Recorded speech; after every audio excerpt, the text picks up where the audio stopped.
Health experts are expressing concern over the surging number of new coronavirus cases across the country. Beaches and restaurants are expected to be crowded over the 4th of July weekend, despite restrictions in several states. On Thursday, more than 52,000 new cases of COVID-19 were reported in the U.S., pushing the nationwide total past 2.7 million confirmed cases since the start of the pandemic. Let's go ahead and bring in Dr. Bob Lahita. He's a professor of medicine at New York Medical College and the chairman of medicine at St. Joseph University Hospital. Dr. Bob, thank you for joining us. Today kicks off the 4th of July holiday weekend, meaning people across the country will likely gather to celebrate. So what advice do you have to people who want to stay safe but are still planning on gathering with people outside of their family? I'm wondering especially what precautionary measures people should take in terms of picnics and barbecues. In addition to wearing masks and keeping distance, should people be concerned about touching communal items like a shared Frisbee or food? Yes, that's a very good question, Lana. You should not share anything if you can avoid it.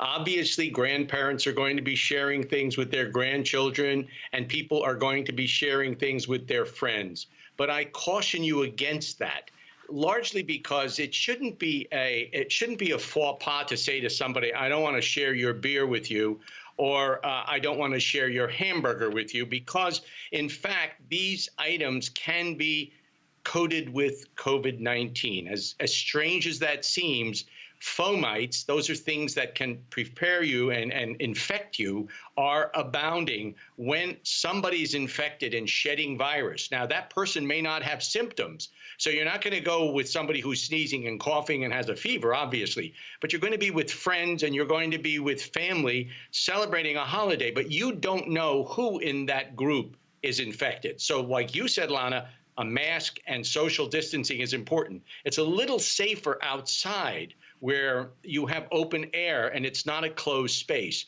Countless experiments have shown that when you're in a closed room and you sneeze or you cough, that the droplets go 10, 12 feet. And so you think that, wow, you know, I'm wearing a mask, and wearing a mask is terrific because that prevents you from getting infected or infecting someone else. But if you're not wearing a mask, you're fodder for the infection.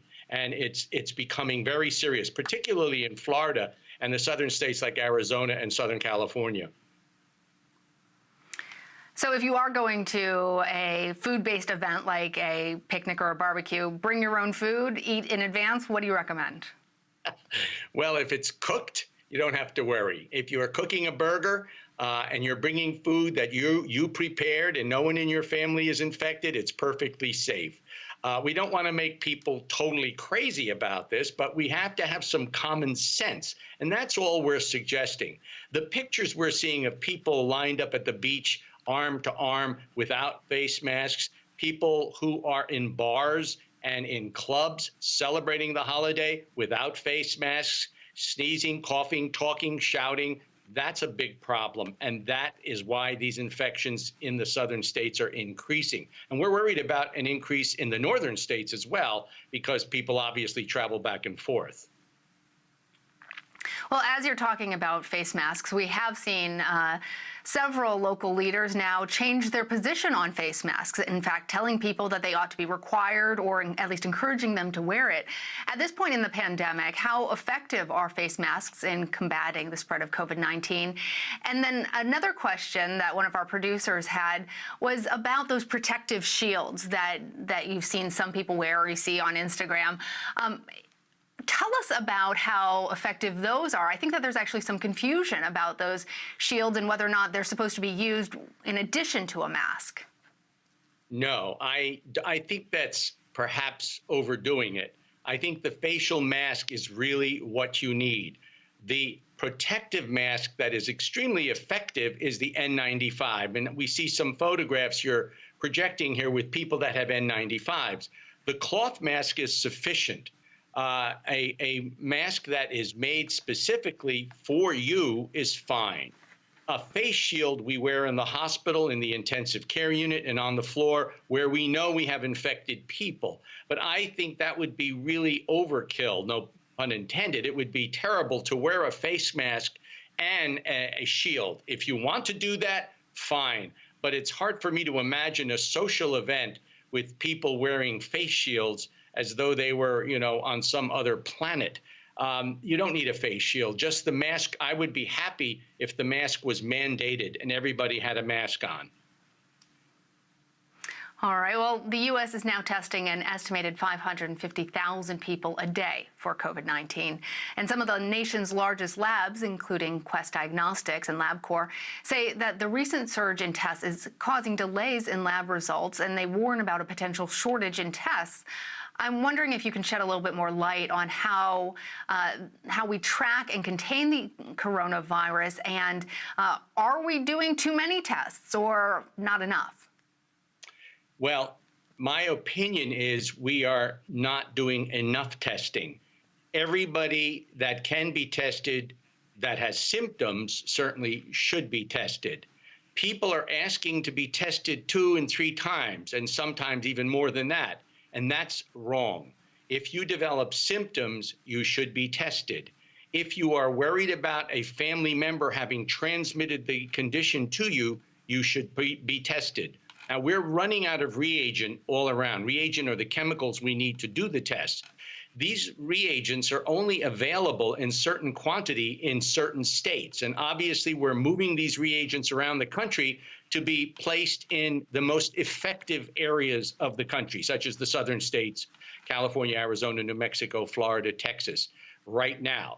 But everyone is running low because the demand is incredible. And the laboratory manufacturers are having trouble keeping up with the demand. Not everybody should be tested all of the time. They should be tested at certain times that are appropriate. And if you have any question about that, contact your physician, and he or she will tell you when the appropriate time is to be tested. All right, Dr. Bob, we have about 1 million questions, but I'm told we only have time for one more. So I want to ask you about Dr. Anthony Fauci's warning on Thursday. He said a possible coronavirus mutation could make person-to-person spread even more likely. And Fauci said that the strain may have a higher viral load on the respiratory system. What more can you tell us about these findings and how far along we are with herd immunity?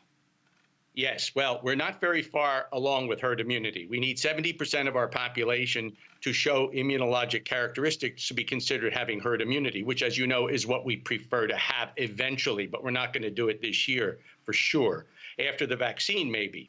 Now, this new strain is G614.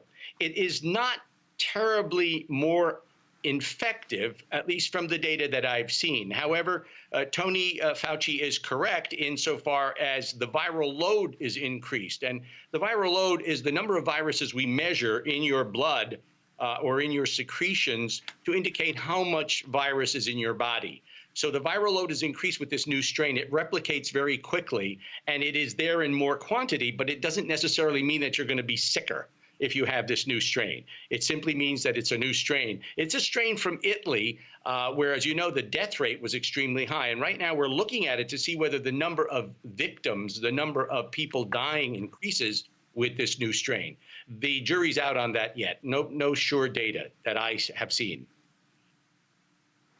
All right, Dr. Bob Lahita, thank you for educating us and helping to keep us all safe. Thanks, Lana. Thanks for having me, and happy 4th of July.